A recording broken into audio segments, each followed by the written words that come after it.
السلام علیکم۔ ایک یہ ہے کہ کن چیزوں سے روزہ نہیں ٹوٹتا، تو میں بتایا ہی، پھر اور بتا دیتا ہوں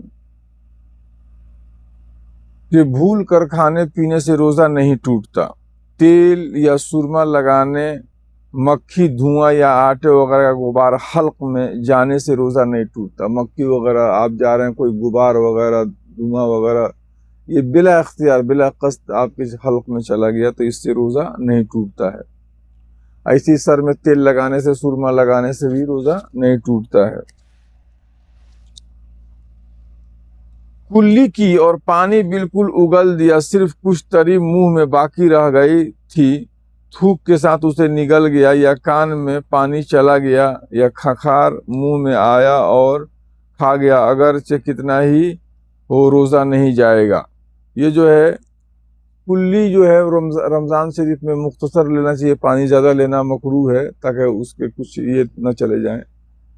تو کہہ رہے ہیں کہ کلی کی اور پانی بالکل اگل دیا، یعنی جو بھی پانی میں سب نگل دیا، یعنی باہر کر دیا، تھوک دیا، صرف کچھ تری، یعنی تری، یعنی جب منہ میں ڈالا تو کچھ تری تو آئے گی ہی، تو منہ میں باقی رہ گئی تھی تو تھوک کے ساتھ نکل گیا تو اس سے وضو نہیں ٹوٹتا ہے۔ تری کو الگ کرنا یہ ممکن نہیں ہے۔ جیسے ہم پانی گرائے اور یہ میرا بھیگ گیا، تو پانی اگر زیادہ ہے وہ تو آپ الگ کر سکتے ہیں، لیکن جو اس کے اندر تری ہے، جو بھیگاپن ہے، اس کو کوئی ختم نہیں کر سکتا ہے۔ تو ہم نے جو منہ میں پانی ڈالا اور پانی سارا پھینک دیا، اب اس کے بعد میرے منہ میں یہ تھوک، تو میں تھوک نگل گیا تو اس سے روزہ نہیں ٹوٹے گا۔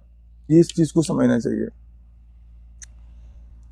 احتلام ہوا یعنی نائٹ فال، یا غیبت کی تو روزہ نہیں گیا، اگرچہ غیبت سخت گناہ ہے۔ کبھی دیکھیے، غیبت، چغلی، چوری، ڈکیتی، یہ سب کیا ہے؟ گناہ کبیرہ ہے، لیکن کسی کر لینے سے روزہ نہیں ٹوٹے گا، بلکہ مکروہ ہو جائے گا آپ کا روزہ۔ اب یہ نہیں، اسلام میں تو ایسے ہی سب یہ حرام ہے، غلط ہے، روزہ رہیں یا نہ رہیں، لیکن اگر روزے کی بھی حالت میں اگر کوئی ایسی حرکت کرتا ہے، نفس روزے پہ اس کا کوئی اثر نہیں پڑے گا، اس کا دھیان رکھنا ہے بس۔ اور جنابت کی حالت میں صبح کی، بلکہ اگرچہ سارے دن جنبی رہا، روزہ نہ گیا، مگر اتنی دیر تک قصدن جو ہے غسل نہ کرنا کہ نماز قضا ہو جائے، گناہ اور حرام ہے۔ یعنی کہ